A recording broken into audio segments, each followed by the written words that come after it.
Well, right now, Orange County leaders are talking about whether a protected wilderness area will get a toll road running through it.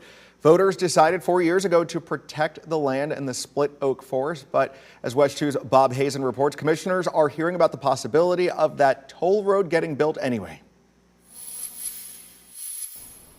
At this point, it's Orange County on one side and the Expressway Authority along with Osceola County on the other, and many people who are here right now worry that the split oak forest will suffer. Now, dozens of people came here both to protest and to talk to Orange County commissioners about the split oak forest. The Expressway Authority wants to extend the Osceola Parkway along the line between Orange and Osceola counties, including a 1-mile stretch that would run through the split oak forest in Osceola County.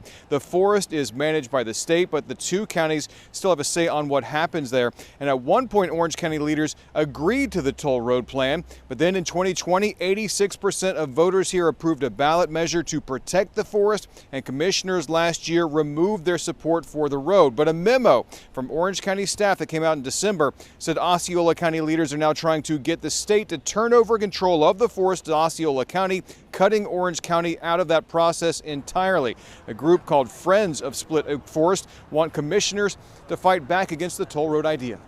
We're just concerned about what is the county commission and staff thinking, and we would like them to take a strong stance in support of the forest.